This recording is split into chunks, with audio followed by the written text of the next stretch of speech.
Sem dúvidas, o campeonato mais almejado e com a taça mais cobiçada é o da Copa do Mundo de Seleções. Todo torcedor, amante de futebol, sonha em ver a sua seleção ganhando tal título. E se você é brasileiro, nasceu após os anos 2000 e ama futebol, com certeza o seu maior desejo é ver o Brasil ganhar uma Copa do Mundo. Ou se você é mais velho, também sonha em vê-lo conquistar o tão sonhado Hexa.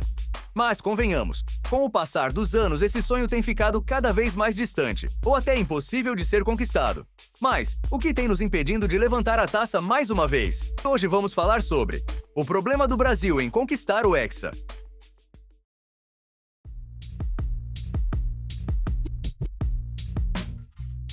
A história do Brasil em Copas do Mundo não é apenas vitoriosa. Ela é praticamente a espinha dorsal do próprio futebol mundial. Desde a primeira edição, em 1930, a seleção brasileira construiu uma identidade única. Ao longo das décadas, o Brasil se tornou o único país a participar de todas as Copas e acumulou conquistas que marcaram gerações. 1958, 1962, 1970 e, mais tarde, 1994.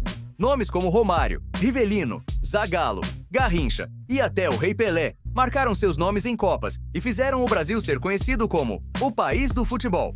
Esse peso histórico ganhou ainda mais força em 2002, na Copa do Mundo realizada na Coreia do Sul e no Japão. Depois de uma campanha irregular nas eliminatórias, cercada por críticas e desconfiança, poucos imaginavam o que estava por vir. Mas foi justamente ali que nasceu uma das campanhas mais emblemáticas da história do futebol, com Ronaldo, Rivaldo, Ronaldinho e sob o comando de Felipão.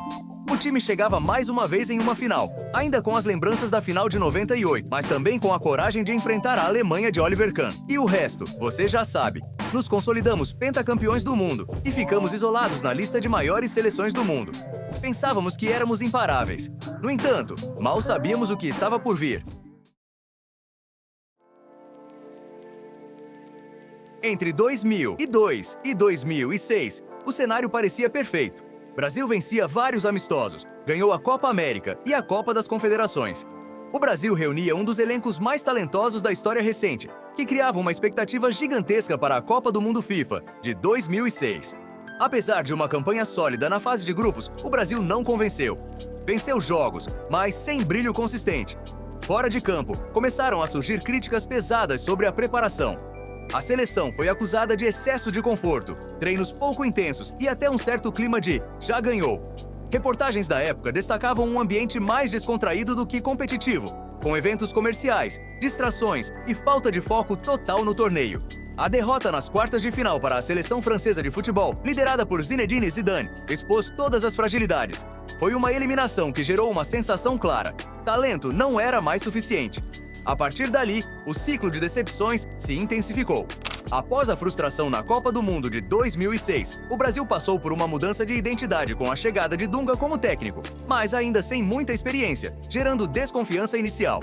E suas primeiras convocações quebraram padrões. Menos estrelas midiáticas e mais jogadores com perfil tático e comprometimento defensivo. Apesar de um período de altos e baixos, a equipe mostrou consistência até a Copa do Mundo de 2010, onde acabou eliminada pela seleção holandesa de futebol nas quartas de final. Após 2010, sob o comando de Mano Menezes, iniciou-se uma renovação com jovens como Neymar. No entanto, o desempenho era irregular, com dificuldades contra seleções mais fortes. A Copa América de 2011 simbolizou esse momento. Uma campanha decepcionante, culminando na eliminação para a seleção paraguaia de futebol, após o Brasil errar todos os pênaltis. Com o retorno de Felipão em 2012, houve tentativa de recuperar a identidade vencedora. Na Copa do Mundo de 2014, jogando em casa, o Brasil carregava grande expectativa, apoiado em nomes como Neymar, Thiago Silva, Marcelo, Júlio César, entre outros. Apesar da classificação, o time demonstrava instabilidade emocional, evidente no sufoco contra a seleção chilena de futebol. Nas quartas, venceu a seleção colombiana de futebol, mas perdeu Neymar por lesão e Thiago Silva por suspensão. Na semifinal, veio o histórico 7-1 contra a seleção alemã de futebol. Um colapso que expôs falhas táticas, emocionais e a dependência de jogadores-chave. A campanha terminou com nova derrota para a Holanda na disputa de terceiro lugar. Após o trauma, Dunga retornou para a reconstrução, mas com desempenho irregular. A virada ocorreu com Tite em 2016, trazendo organização, consistência e bons resultados. Na Copa do Mundo de 2018, o Brasil apresentou evolução, mas acabou eliminado pela seleção belga de futebol nas quartas de final. Após a Copa, o Brasil fez uma campanha dominante nas eliminatórias da Copa do Mundo FIFA de 2022. Sob o comando de Tite, o time mostrou organização, consistência e controle dos jogos. Diferente de ciclos anteriores, o Brasil não sofreu para se classificar. Mas nem tudo era perfeito. Apesar dos resultados, havia críticas sobre o nível dos adversários e o estilo de jogo. Muitos jogos eram controlados, mas pouco empolgantes. A seleção parecia eficiente, porém previsível em certos momentos. No entanto, quanto mais se aproximava a Copa, mais a seleção parecia organizada e forte. Em 2022, nomes como Vinícius Júnior, Antony, Richarlison e Neymar faziam o Brasil ser uma das seleções favoritas para levantar a taça. Mas caiu nos pênaltis para a seleção croata de futebol após sofrer um gol nos minutos finais da prorrogação. Ali, tivemos a nossa expectativa quebrada e o início de uma das fases mais tenebrosas dos últimos anos.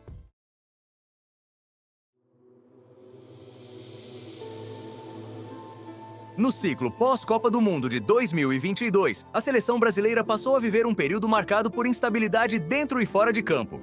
Sem a continuidade de Tite, o time entrou em uma fase de transição com técnicos interinos e falta de um projeto definido, o que afetou diretamente o desempenho, especialmente em amistosos contra seleções europeias mais organizadas.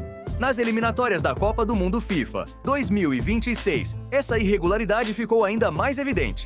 O Brasil, historicamente dominante, passou a ter tropeços frequentes, com resultados abaixo do esperado e atuações inconsistentes, gerando preocupação incomum em comparação a ciclos anteriores. Fora de campo, a Confederação Brasileira de Futebol enfrentou instabilidade administrativa, com trocas de comando e indefinições no cargo de técnico. Nomes como Ramon Menezes, Fernando Diniz e Dorival Júnior passaram pelo comando sem consolidar um trabalho duradouro. A relação com a torcida também mudou, marcada por críticas mais intensas, vaias e desconfiança. Derrotas marcantes, como o 4-1 para a seleção argentina de futebol, reforçaram essa percepção negativa. Nesse contexto, a chegada de Carlo Ancelotti surge como uma tentativa de reconstrução para 2026. Ainda assim, apesar do elenco talentoso, o time segue enfrentando dificuldades de conexão coletiva, o que mantém vivas as críticas individuais e a desconfiança geral.